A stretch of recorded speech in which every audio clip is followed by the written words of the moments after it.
depan penguasa jangan tunduk, jangan wajafatu min ahli dunia, dan jangan sampai tunduk kepada ahli-ahli dunia, jangan sampai tunduk. Makanya orang alim jangan sampai tunduk kepada penguasa, orang alim jangan sampai lemah kepada penguasa, jangan. Kalau kita sudah lemah kepada penguasa itu baik. Maka disebutkan kemarin kan dalam kitab Bidayatul Hidayah tentang hukum memakan harta yang diberi oleh penguasa.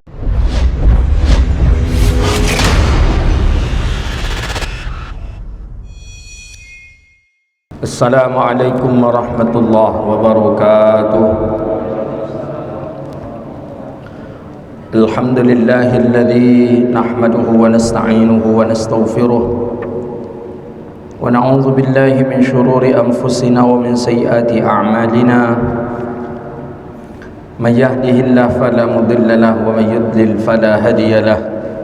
Asyhadu an la ilaha illallah wahdahu la syarika lah wa asyhadu anna Muhammadan 'abduhu wa rasuluh wa safiyyuhu min khalqihi wa habibuh, ballagha ar-risalata wa adda al-amanata wa nasaha al-ummah wa kashafa Allahu bihi al-ghummah wa jahadahu fi sabilillahi hatta atahu al-yaqin.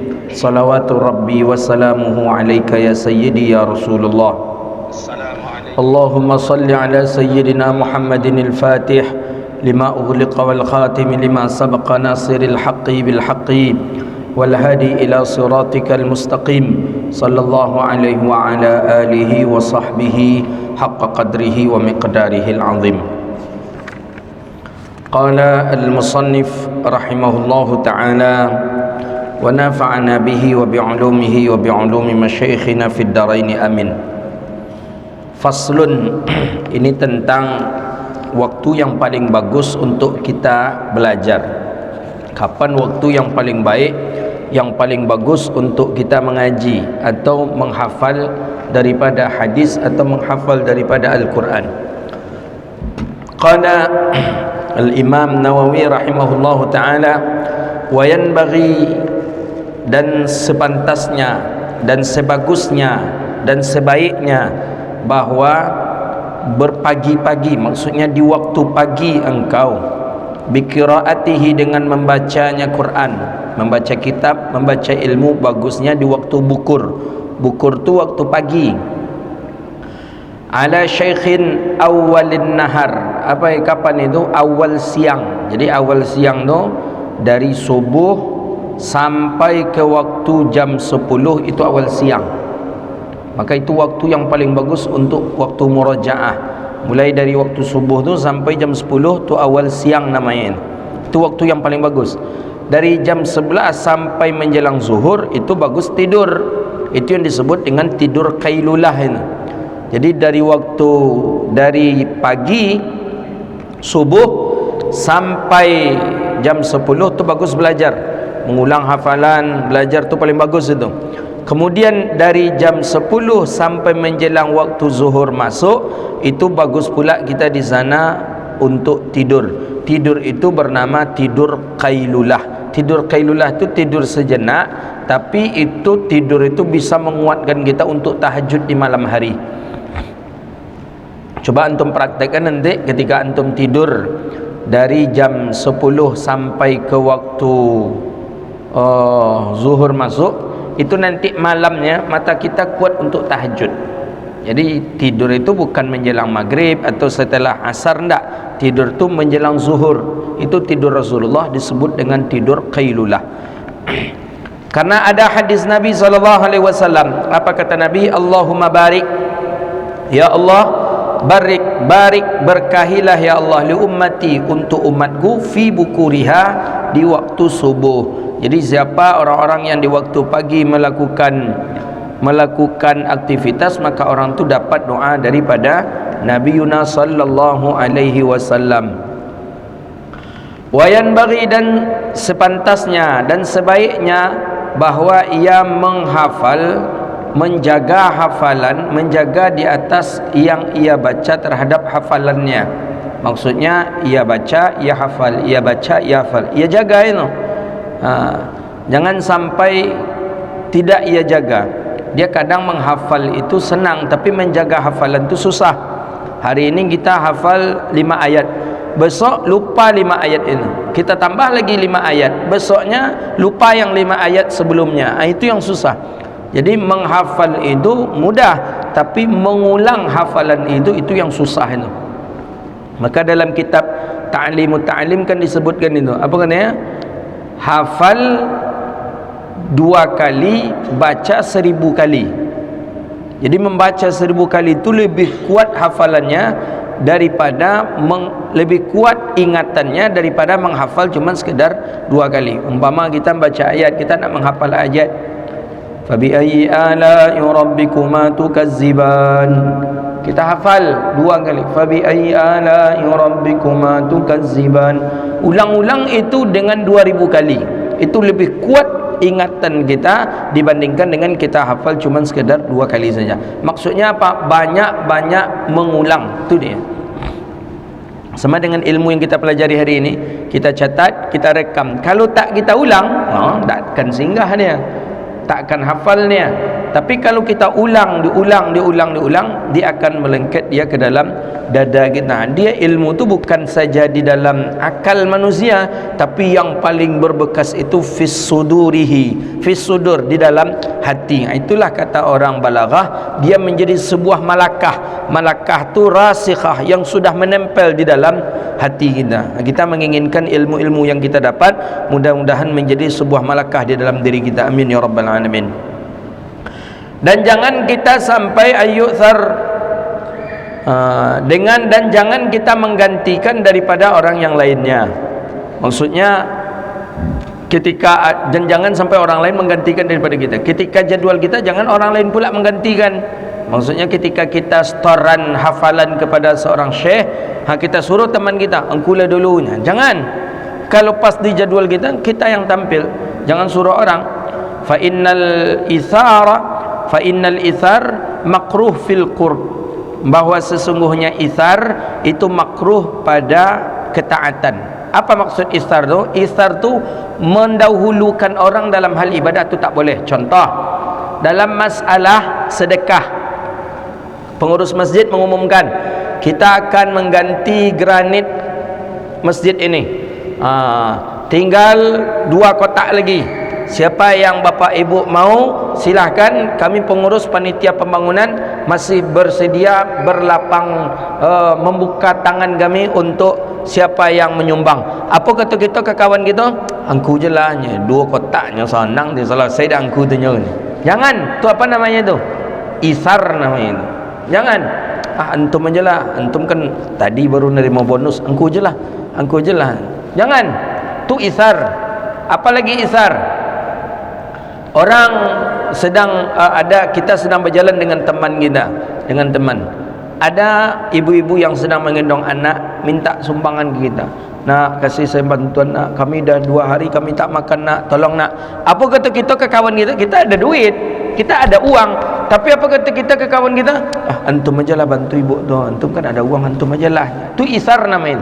Menyuruh orang untuk melakukan ibadah, mendahulukan orang untuk melakukan ibadah, itu namanya isar. Hukumnya makruh. Contoh lagi yang ketiga, saf salat. Saf di depan ada yang kosong, 1 lagi. Kita pas di belakang saf itu, kita suruh teman yang di samping kita, antum silakanlah, silakan, antum aja lah, antum. Itu isar namanya. Makruh dalam ibadah, tak boleh. Jangan berbasa-basi dalam ibadah, jangan. Kita ada kesempatan, ada saf yang kosong di hadapan kita, langsung saja kita isi. Jangan tawar-menawar dengan orang, antum aja lah, antum, ustaz aja lah, ustaz. Enggak, tu isar namanya. Jadi makanya Imam Nawawi mengatakan di sini, fa innal isar, maka sesungguhnya isar itu makruh dalam ibadah, dalam ketaatan makruh isar. Jadi kalau ada saf kita, saf di depan kosong, pas kita itu, jangan silakan orang, jangan, langsung saja kita ke depan itu. Begitu dia. Isar dalam ibadah tak boleh. Kalau isar untuk menjaga diri kita sendiri, tak apa-apa. Saya tak bisa makan banyak, kalau saya terlampau makan banyak nanti bahaya, saya nanti bisa ngantuk nanti saya malas. Itu untuk diri kita. Tapi kalau hal ibadah tak boleh. Fa in ra'a syekhul maslahah fil ithar fi ba'd al awqat li ma'na syar'i, maka jika engkau melihat syekh guru tadi dia memiliki waktu yang lapang, maslahah dalam masalah masalah izhar, maka sebagian waktu yang dipakaikan untuk syariat, maka tidak mengapa kita untuk menggunakannya. Wa mimma yajibu alaih, dan daripada wajib lagi yang perlu kita jaga lagi di atas penuntut ilmu, ayat ta'akkadal wasiyatan bihi alla yahsadu ahadan min rafqatihi. Kita tak boleh hasad kepada orang yang disayangi oleh guru kita. Jadi di antara kita murid ada satu orang yang disayangi oleh guru kita, memang sayang betul syekh itu kepada beliau. Setiap saat syekh memanggil dia, sampai kitab syekh suruh dia pegang, stempel syekh dia yang pegang, sampai pulpen syekh dia yang pegang. Kita tak boleh hasad kepada orang itu. Kami ada satu teman kami sayang betul syekh ke dia.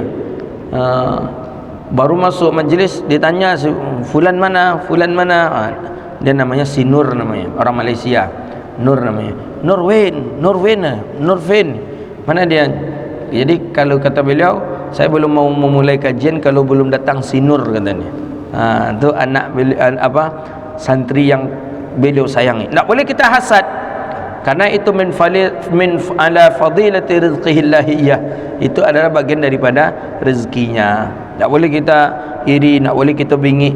Wang apa yang baca doanya, apa yang ambui wang ambui kepala buaya tu sayang ni kawang ni. Tak boleh. Wa alla yu'jab bi nafsi bima khassahullah, tak boleh pula dia merasa heran terhadap apa yang Allah beri kelebihan kepada dirinya. Umpamanya dia mudah mendapatkan pemahaman ilmu, sekali baru ustaz mengajarkan dia langsung faham, sekali baru syekh menyampaikan langsung dia faham. Kan Allah beri itu suatu kemudahan untuk dia memahami ilmu. Tak boleh pula kita yu'jab, tak boleh pula kita heran. Memang dan gua memang khususkan dia Allah, mudah dia menerima, yang disampaikan oleh ustaz tu. Kawan-kawan payah mengerti, tanya dek bongak katnya. Tak boleh khassahullah, tak boleh. Kita tak boleh sesuatu yang Allah lebihkan kepada kita, Allah takdirkan kita mudah untuk menerima, cukup kita saja yang merasakan. Ini bagian daripada nikmat Allah.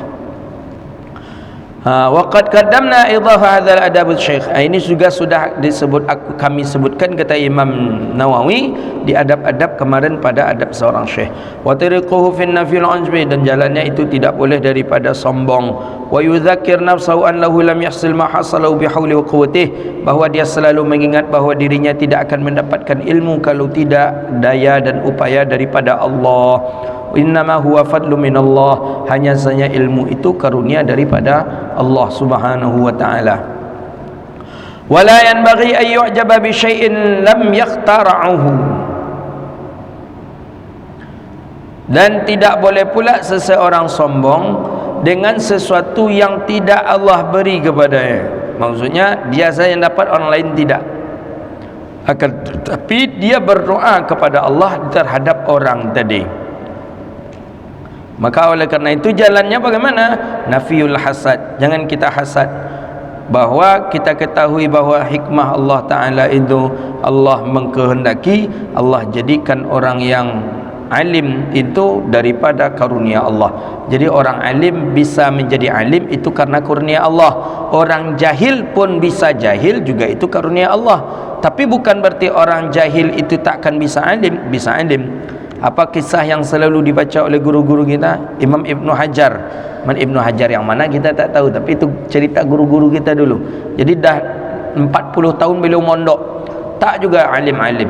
Itu ke itu aja dapat, padahal memondok sudah 40 tahun. Jadi putus asa, pulanglah ke kampung. Ketika pulang ke kampung tadi hari hujan, mampir beliau di sebuah pondok yang atapnya bocor. Pas pondok atap bocor tadi, tirisan air tadi itu pas di batu. Dipandang oleh Imam Ibnu Hajar batu tadi itu, lama-lama kena hujan tadi, akhirnya batu tadi apa namanya? Belubuk dia apa namanya itu? Jadi akhirnya batu tadi pun apa namanya? Berlubang. Akhirnya batu tadi. Jadi kata Ibnu Hajar, batu yang keras ini saja bisa lunak. bagaimana dengan hatiku, bagaimana dengan akalku, maka aku pasti lebih lagi bisa untuk menjadi orang yang alim. Balik beliau, kemudian beliau menjadi orang yang alim. Itu kisah yang kita dengar dari guru kita, tapi entah yang mana, entah Ibnu Hajar yang mana orangnya tidak tahu kita. Maka bernama Ibnu Hajar. Ibnu artinya anak, Hajar batu. Anak batu maksudnya kisah daripada kisah itulah dia. Wallahu a'lam. Fayanbaghi an la yu'tara 'alaiha wa la yaqra. Jadi kita tak boleh pula membenci orang yang tidak Allah kehendaki ilmu, dan kita pun juga tidak boleh memuji diri kita dengan kita mendapatkan ilmu. Al-babul khamis, bab yang kelima, ini pembahasan yang baru. Fi adabi hamalatil Quran, pada adab orang yang menghafal Quran. Ini disebutkan oleh Imam Nawawi sebelumnya. Ini kitab ini disebutkan Quran, tapi bukan khusus kepada menghafal Quran saja. Ilmu-ilmu yang lain pun juga seperti ini adab-adabnya. Kita takhasus dalam bidang hadis, juga ini adabnya. Kita takhasus dalam bidang fikih, juga ini adabnya. Pokoknya ilmu-ilmu syariat ini adab daripada adab-adab menuntut ilmu syariat. Qala waqad taqaddama, dan sungguh kami telah menyebutkan, kata Imam Nawawi, penjelasan-penjelasan adab-adab tentang orang yang menghafal Quran, menghafal ilmu ini pada bab sebelum ini. Wa min adabihi, dan daripada adabnya lagi apa? Ayyakuna ala akmalil ahwal, bahawa seseorang itu hendaklah dia sempurna kelakuannya. Maksudnya kelakuan ahwal ini sempurna, jangan sampai dia meremehkan ilmu itu pertama. Dia harus serius memuliakan ilmu, baru Allah beri ilmu. Tapi kalau dia meremehkan ilmu, matematik SD lah pernah belajar matematik, Allah takkan beri pemahaman ilmu kepadanya. Belajar tajwid, saya dulu dah pernah belajar tajwid, Allah takkan berikan ilmu itu kepadanya. Saya banyak punya contoh senior-senior, ada yang 11 tahun di Mesir, ada yang 12 tahun di Mesir, tak naik-naik tingkat. Di Mesir tu lebih daripada 2 mata kuliah tak lulus, maka tidak akan naik tingkat selama 1 tahun. Tahun berikutnya juga tidak akan naik. Bayangkanlah masih tingkat 1, semester 1, sudah 11 tahun dia menjalankannya. 11 tahun. Saya cari informasi, sempat saya berjumpa dengan dia, cara bicaranya yang saya mendengar sekali itu, katanya, untuk apa saya belajar mahali di sini? Qalyubi, saya dulu di Indonesia mengajar mahali kok ke santri kelas 7. Ini kan sombong. Dia ada di Universitas Al-Azhar itu, di Fakultas Syariah itu, fikihnya itu belajar kitab mahali. Mahali itu kitab fikih mazhab Syafi'i.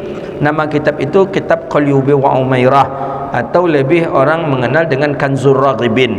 Dia ajar di Indonesia. Dia sudah menjadi ustazah di Indonesia. Dia sudah menjadi ustaz di Indonesia. Jadi sampai ke sana seolah-olah masih mengulang pelajaran itu lagi, sehingga keluar bahasa sombong.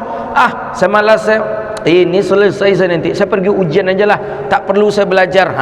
Dengan kesombongan itu tidak Allah izinkan dia naik tingkat. Dah 11 tahun ni tak juga dapat LC, yang tak dapatnya 11 tahun. Cuma cari LC. Orang 2 minggu gini kalau dapat LC, lulusan Covid. Pak Maskur LC.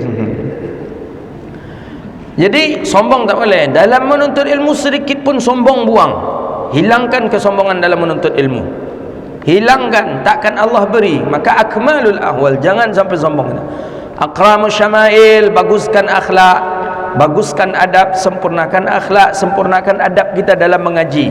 Wa ayyarfa' nafsahu an kulli ma nahal Quran, dan engkau jagalah diri engkau selalu daripada setiap apa yang dilarang daripada Al-Quran dan daripada kemuliaan-kemuliaan Al-Quran. Al-Quran melarang zina, tinggalkan zina. Quran melarang minum khamar, tinggalkan minum khamar. Quran melarang makan riba, tinggalkan riba.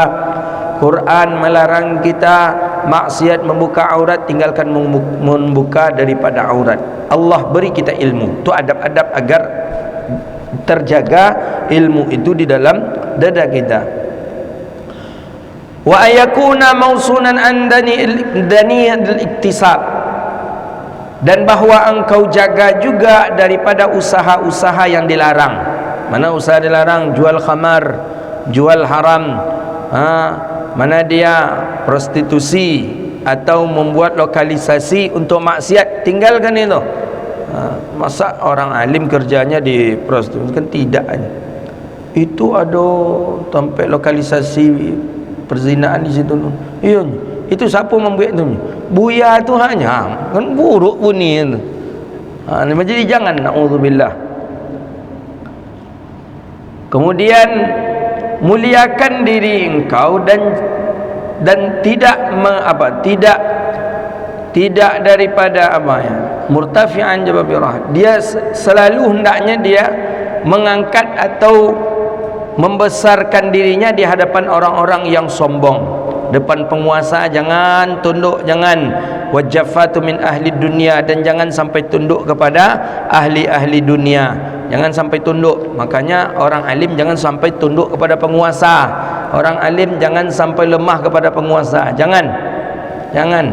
Kalau kita sudah lemah kepada penguasa itu baik. Maka disebutkan kemarin kan dalam kitab Bidayatul Hidayah tentang hukum memakan harta yang diberi oleh penguasa. Kan begitu kemarin. Ada Imam Ghazali mengatakan boleh, ada mengatakan tidak boleh. Kalau seandainya lebih besar mudaratnya, lebih elok tak diusah diambil daripada uang penguasa itu. Sudah awak ambil beko awak diaturnya, tak usah campakkan. Ambil dapat pak ya. Nak ni ustaz. Saem ustaznya, saem paknya. Tunggu dulu pak mikir dulu pak. Sangko tadi 10 juta, kalau 10 juta ambil lah dapat. Tapi kalau saem tunggu lupa. Tunggu. Ada piti tempat lain. Astagfirullah. Mutawadhi'an lis-salihin. Adab seorang penuntut ilmu hendaklah dia mutawadhi'an. Tawadhu', rendah hati, rendah diri, lis-salihin, depan orang-orang soleh. Kalau depan orang-orang soleh tak apa-apa tunduk, tawadhu', rendah hati depan orang soleh.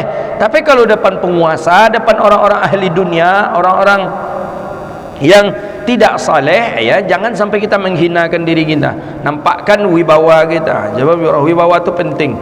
Wa ahlil khairi wal masakin, hendaklah kita merendahkan diri depan orang saleh dan depan orang-orang ahli kebaikan dan di depan orang-orang miskin. Ingat, depan orang miskin dianjurkan kita untuk merendahkan diri, tidak menyombongkan diri depan orang miskin. Ada orang miskin, ya pak, sehat pak, alhamdulillah.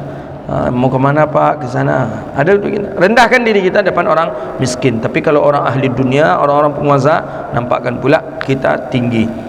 Wa yakuna mutakhasyian dzat sakinah wal waqar, dan hendaklah seseorang tu berselalu duduk dalam keadaan khusyuk, tenang, sakinah, dan dalam keadaan tenang. Faqad jaa Umar ibn al-Khattab radhiyallahu ta'ala, dan telah disebutkan oleh Umar ibn al-Khattab radhiyallahu ta'ala annahu qala, bahwa Umar ibn al-Khattab berkata. Apa kata Umar ibn al-Khattab? Ya ma'syaral qura, hai para ahli Quran, hai para ahli ilmu, irfa'u ru'usakum, angkat kepalamu. Dianjurkan kita mengangkat kepala kita oleh Umar ibn al-Khattab. Faqad wadaha lakum tariq, sudah jelas jalan kamu, jalan anda jelas menuju Allah, jalan anda jelas untuk menuju surga. Fastabiqul khairat, berlomba-lombalah engkau untuk kebaikan. Apa kata Umar ibn al-Khattab? La takunu iyalan 'alan nas, jangan kalian menjadi iyal. Iyal ini orang yang berhajat kepada manusia. Jangan. Kita orang yang menuntut ilmu, kita orang yang memiliki ilmu, kita orang yang memiliki Quran di dalam dada kita, dalam otak kita, kita banyak yang hafal Quran. Jangan sampai menjadi budaknya manusia, tukang suruh orang. Jangan kita diatur-atur orang, jangan. Maka oleh karena itu para penghafal Quran itu dia merdeka dia tak mau biasanya orang-orang akan menghardik mereka nanti. Maka orang-orang yang hafal Quran ini jarang mau mereka di bawah penguasa, jarang mau di bawah penguasa, jarang. Kalau di bawah penguasa, enak penguasa menyuruh kita buatkan ini. Kalau nak kau buatkan, saya nonjokkan kau, entau semutasikan kau. Takutnya kalau orang yang ada Quran, dia tak berhajat kepada manusia. Maka di sini disebutkan la takunu iyalan 'alan nas, jangan kamu menjadi pembantu daripada manusia. Maksudnya jangan kita menjadi budaknya manusia. Jadi maka Syekh saya sangat marah kalau nampak muridnya itu bawa map melamar kerja masuk kantor, keluar kantor, masuk kantor, keluar kantor. Jangan. Kalau kita orang yang menuntut ilmu, orang yang memiliki Al-Quran dalam dada kita, jangan sampai kita jual murah agama itu. Dengan hafal Quran tu Allah sudah murahkan rezeki kita. Dengan duduk di majlis Allah sudah jamin rezeki kita. Cuman kita yang risau kadang, belum juga datang pekerjaan, belum juga datang pekerjaan, lamar sana, lamar sini, lamar sana. Jangan. Kalau kita orang ahli Al-Quran, jangan merusak wibawa daripada agama kita. Wa an Abdullah ibn Mas'ud radhiyallahu taala an, hadis dari Abdullah bin Mas'ud radhiyallahu taala an qala, yanbaghi li hamilil Quran, sepantasnya bagi orang yang menghafal Quran, sepantasnya bagi orang yang menuntut ilmu, ayyu'rafa bilailihi idzan nasu naimun, hendaklah dia kenal dengan salat malam ketika manusia tidur, malam hari tidur. Maka oleh karena itu aib kalau penuntut ilmu tidak solat di malam hari. Jadi di malam hari dirikan solat manusia dalam keadaan tidur. Jadi orang tidur kita solat. Ya, kalau ini ke penuntut ilmu, ya mungkin karena kita masih muda, okeylah setidaknya 2 rakaat malam itu penting. Yu'rafu bilaili idzan nasu naimun. Manusia tidur, kita solat. Itu adab penuntut ilmu. Kalau kini manusia tidur penuntut ilmu berkaruh, lolo. Mana santri lolo nak jago ndak. Wa binaharihi idzan nasi muftirun, dan di siang hari berpuasa ketika manusia berbuka. Manusia ndak berpuasa, awak berpuasa. Itu sancaknya penuntut ilmu. Maksud hadis ini adalah kita dianjurkan melakukan syariat-syariat dengan tahajud di malam hari, puasa sunnah. Itu maksudnya. Wa bi husnihi idzan nas yafrahun, dan hendaklah penuntut ilmu orang menghafal Al-Quran itu dia bersedih ketika manusia bergembira, dan dia menangis ketika orang-orang tertawa. Maksudnya jangan sampai ia nampakkan bahwa dia terlampau bergembira, padahal ketika itu dia akan melakukan kesedihan karena kurang hafalan. Jangan pula dia menampakkan kesedihannya ketika orang-orang pun sedang bergembira dan disebabkan karena gundah juga dari hafalan. Jadi maksudnya jangan terlampau bahagia, jangan terlampau bersedih kalau ketika ditimpa musibah. Begitu maksudnya. Wa bisamtihi idzan nasu, dan hendaklah dia diam ketika orang-orang banyak berbicara. Wa bi khusyu'ihi idzan nasi yakhtalun, dan dengan khusyuknya itulah ketika manusia banyak yang lagi sibuk.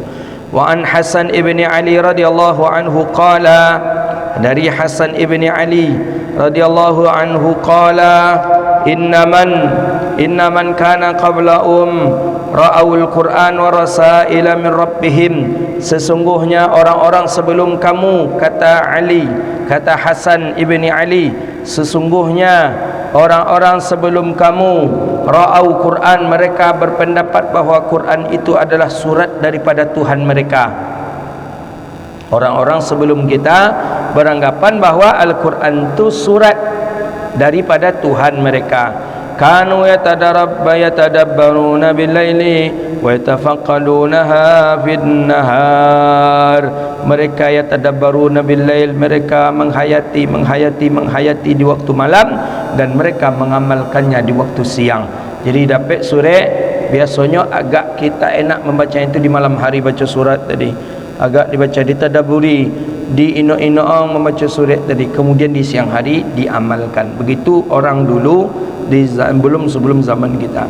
An Fudail ibn Iyad, daripada Fudail ibn Iyad qala, apa kata Fudail ibn Iyad, yanbaghi li hamilil Quran an la takuna lahu hajatun ila ahadin minal khulafa'i faman dunahum.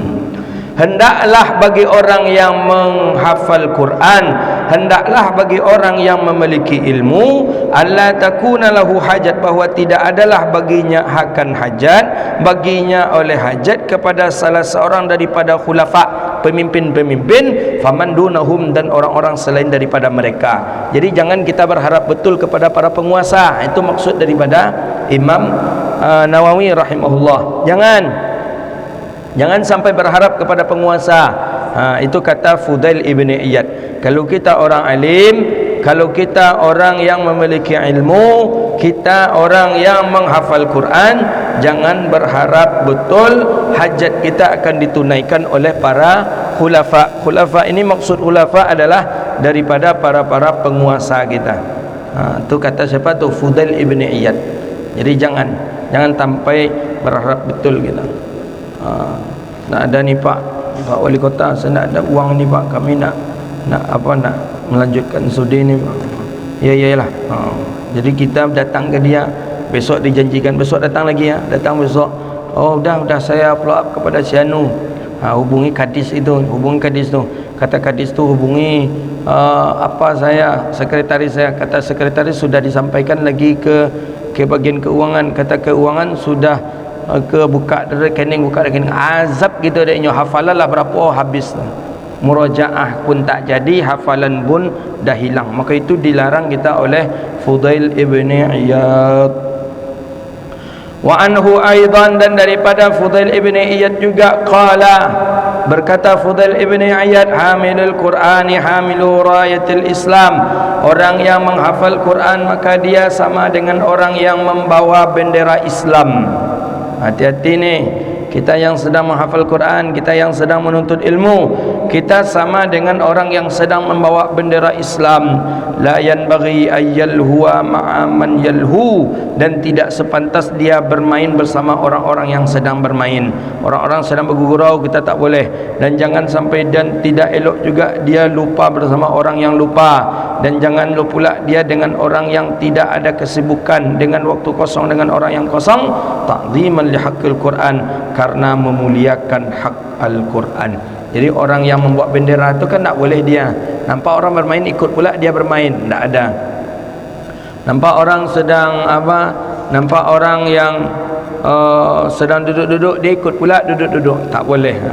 Dilarang betul oleh syariat agama kita. Karena itu ada perkataan daripada Fudail ibn al-Iyad. Faslun, kita tambah satu fasal lagi.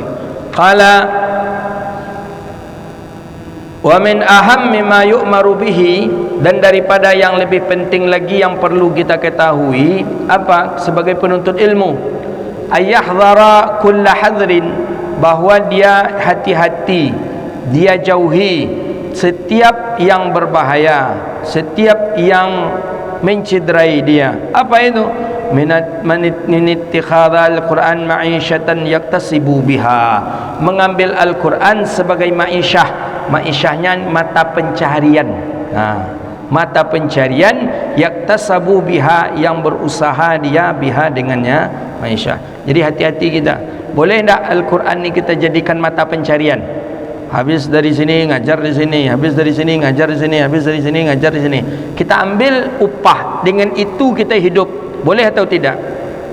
Kalau dari perkataan Imam Nawawi di sini, hati-hati, kata Imam Nawawi, orang yang mengambil Quran untuk kehidupannya, orang yang mengambil Quran untuk kehidupan, maksudnya untuk menghidupkan dirinya.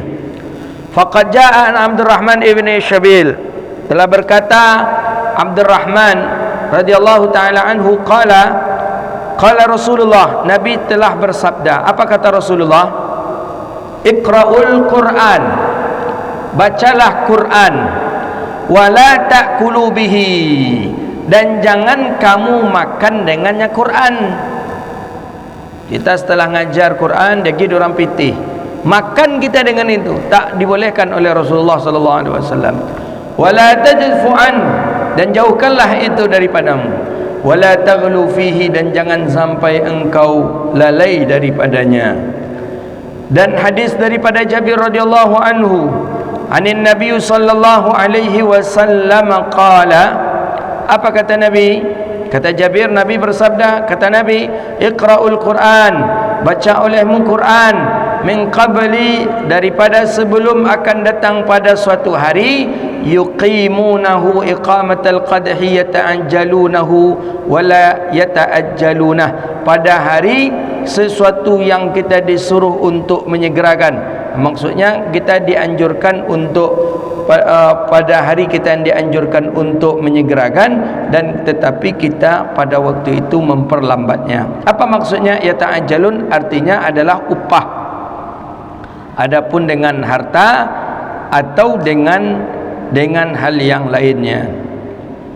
Kemudian wa an Fudail ibni Amr radhiyallahu anhu qala dakhala rajulan min ashabi Rasulillah, masuk dua orang laki-laki dari sahabat Nabi sallallahu alaihi wasallam ke dalam masjid. Sahabat Nabi masuk ke dalam masjid, dua orang sahabat Nabi masuk ke dalam masjid. Falamma sallama al-imam, manakala telah salam imam, Assalamualaikum warahmatullahi, Assalamualaikum warahmatullahi, qama rajulan, berdiri seorang laki-laki, fatala ayatan min Quran, dia membaca ayat Quran dengan nada yang bagus. Thumma sa'ala, kemudian dia meminta. Kata dia, ya, meminta maksudnya, ayo, mana nih? Maksudnya seperti orang, apa tu istilahnya? Tukang ngamen, tukang ngamen. Jadi setelah salam imam, masuk dua orang tadi, dua orang ada masuk. Setelah salam imam, dua orang tadi duduk, kemudian berdiri salah satu daripadanya. Berdiri yang satunya, langsung yang satu ni baca Quran. A'udzubillahi minasyaitonir rajim. Bismillahirrahmanirrahim. Yasin. Pokoknya dia baca daripada Quran tadi. Jadi setelah dia membaca Quran, dia bentangkan bakul, dia ambil bakul, diminta kepada orang yang hadir. Dia sudah baca Quran, dia minta. Jadi istilahnya dia siap nyanyi, siap ngamen, dia minta. Apa kata yang hadir? Ahaduhuma, salah satu kedua, inna lillahi wa inna ilaihi raji'un. Kata yang hadir di masjid itu, inna lillahi wa inna ilaihi raji'un. Sami'tu Rasulullah sallallahu alaihi wasallam yaqul, aku mendengar Nabi sallallahu alaihi wasallam bersabda. Apa kata Nabi? Sayaji'ul qaumu yas'aluna bil Quran, akan datang satu golongan yang meminta-minta dia dengan Quran. Dia baca Quran, setelah itu dia minta piti ke orang. Akan datang masa kaum seperti itu. Faman sa'ala bil Quran fala tu'tuh, siapa yang meminta-minta dengan Al-Quran maka jangan ia memberinya. Jadi kalau ada orang baca Quran kemudian dia minta uang kepada kita, fala tu'tuh, jangan kita beri dia. Tapi kata Imam Nawawi, hadzal isnad munqati', isnad ini terputus karena sesungguhnya Fudail ibn Amr itu tidak mendengar daripada sahabat. Baik, lanjut. Wa man akhadhahu al-ujrata 'ala ta'limil Quran faqad ikhtalafa al-ulama'u fih. Dan adapun mengambil upah, ujrah ini beda dengan yang tadi ini. Ini ujrah lagi. Yang tadi itu bukan ujrah, yang tadi itu memang mencari kehidupan. Pertama mencari kehidupan, kedua meminta-minta. Sekarang diupah. Bagaimana? Wa amma akhadhahu al-ujrata ala ta'limil Quran. Adapun mengambil upah ujrah daripada mengajarkan Al-Quran, faqad ikhtalafa al-ulama'u fih.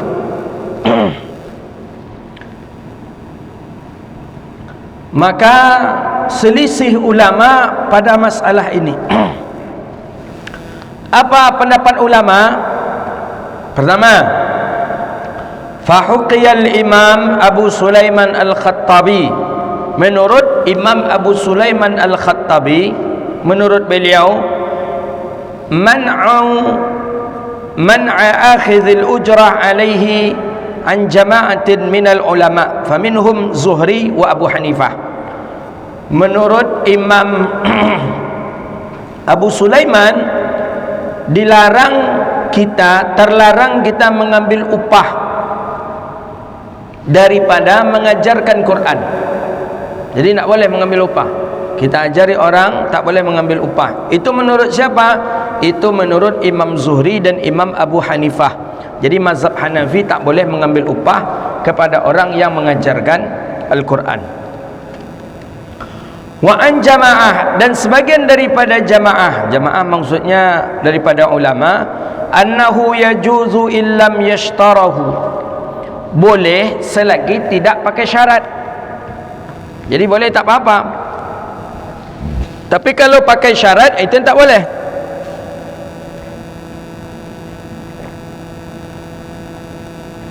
Apa syaratnya? Saya akan kasih ustaz uang 10 juta kalau anak saya pandai baca Quran. Tak ada syarat namanya. Tak boleh. Pendapat siapa itu? Pendapat Imam Hasan Basri, Imam Sya'bi dan Imam Ibn Sirin. Ini ulama-ulama besar ini. Hasan Basri, Sya'bi, kemudian Imam Ibn Sirin. Ini pendapat yang kedua. Jadi pendapat yang pertama tadi, tak boleh menerima upah daripada pengajaran Al-Quran. Pendapat siapa itu? Pendapatnya Imam Zuhri dengan Imam Abi Hanifah atau Imam Hanafi. Pendapat yang kedua, boleh selagi tidak ada syarat. Pendapat siapa itu? Imam Hasan Basri, Imam Sya'bi dan Imam Ibn Sirin. Bagaimana pendapat yang ketiga? Zahabal Ata wa Malik wa Syafi'i. Dan menurut pendapat Imam Ata dan Imam Malik dan Imam Syafi'i dan lain-lainnya, apa?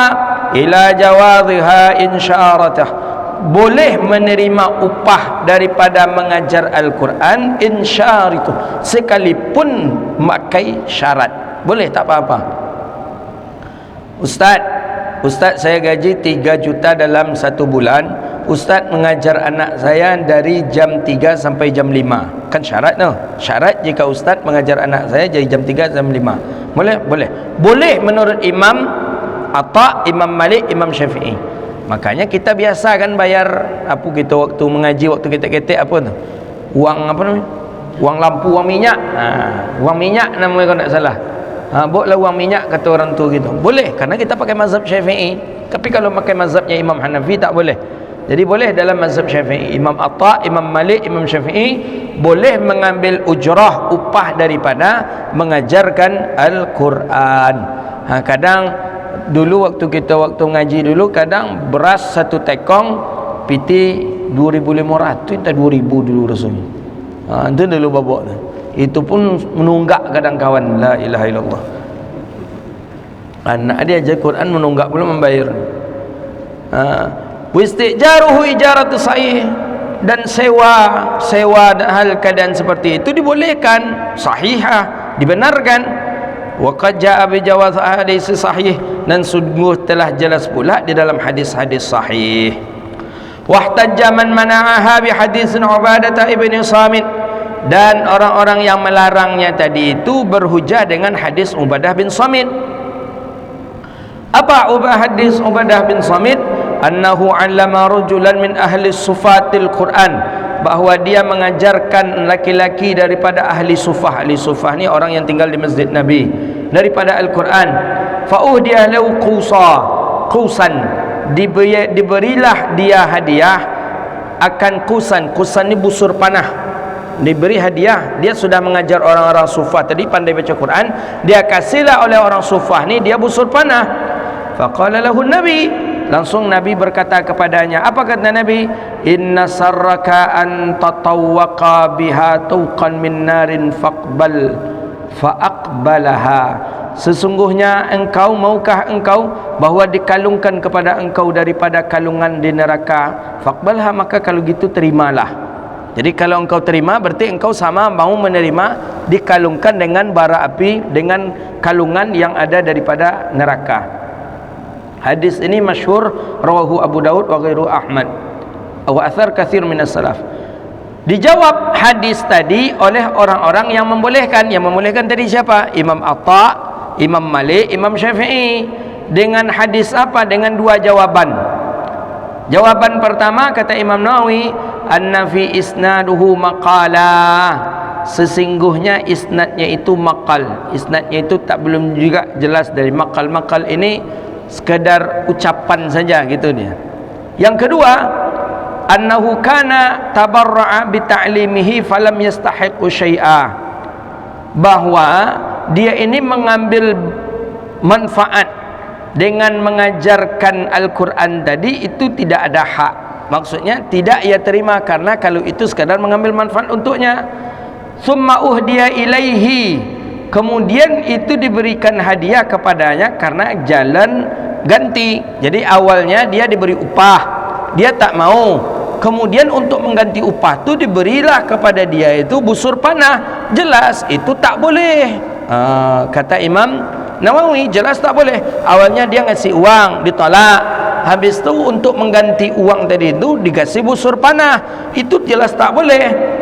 Tapi kata Imam Nawawi, bi khilafi ma yaqid ma'ahu al-ijarah qabla ta'lim, akan tetapi itu kata Imam Nawawi, menyalahi dengan apabila seseorang mengiktikadkan, meyakini atau mengakadkan bahawa sewa atau upah sebelum belajar.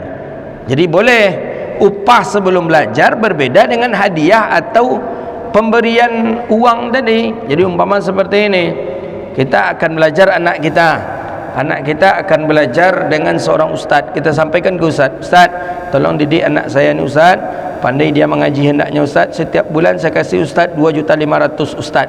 Kata kita kepada ustaz tadi, itu boleh kata Imam Nawawi. Berbeda halnya dengan ketika anak kita setelah selesai mengaji, kita beri dia uang. Uang ni untuk apa ini? Tabarruat? Tak boleh. Kita kasih dia umpamanya baju ni apa? Sebagai pengganti daripada uang yang tidak diterima, juga tak boleh. Tapi kalau sudah ada syarat di pertama tadi, sebelum dia belajar kita akan mengasihinya ketika tiap bulan, itu boleh kata Imam Nawawi. Ini yang dimaksud boleh menurut Imam Malik, Imam Syafi'i dan Imam Atta. Jadi kesimpulan, bolehkah memberi atau menerima upah daripada mengajar Al-Quran? Hukumnya, jawabannya boleh, tidak apa-apa, tapi diperjelaskan lebih awal, lebih elok. Maksudnya, maaf Bapak, maaf Pak Ustaz, Pak Ustaz akan kami gaji nanti, Pak Ustaz akan kami bayar nanti dalam setiap bulannya 2 juta. Lebih afdal seperti itu daripada tiap bulan entak-entak jawab waginya, tiap bulan entak. Itu justru tidak bagus menurut Imam Nawawi. Begitu dia maksudnya. Hadza wabillahi at-taufiq, wallahu a'lam bis-shawab. Baik, itulah kajian kita, mudah-mudahan bermanfaat dan Allah berkahi kehidupan kita dunia wal akhirah. Rabbana atina fid dunya hasanah wa fil akhirati hasanah wa qina adzabannar. Allahumma faqihna fid din wa 'allimna ta'wil wa hdina ila siratikal mustaqim. Rabbana hab lana min ladunka rahmatan wa hayyi lana min amrina rashada. Allahumma arinal haqqa haqqan warzuqna ittiba'ah wa arinal batila batilan warzuqna ijtinabah. Allahumma barik lana fi auladina wa dhurriyyatina wahfazhum wa la tadurruhum waffiqna waffiqhum li ta'atik warzuqna birrahum birahmatika ya arhamar rahimin. Rabbana atina fid dunya hasanah wa fil akhirati hasanah wa qina adzabannar. Wa sallallahu ala nabiyyina Muhammadin wa ala alihi wa sahbihi ajma'in walhamdulillahi rabbil alamin. Sallallahu rabbuna ala nuril mubin Ahmad al-Mustafa mursalin. Sallallahu rabbuna ala nuril mubin Ahmad al-Mustafa sayyidil mursalin. Sallallahu rabbuna ala nuril mubin Ahmad al-Mustafa sayyidil mursalin wa ala alihi wa sahbihi ajma'in wa ala alihi wa sahbihi ajma'in walhamdulillahi rabbil alamin. Baik, hati-hati balik pulang. Assalamualaikum warahmatullahi wabarakatuh.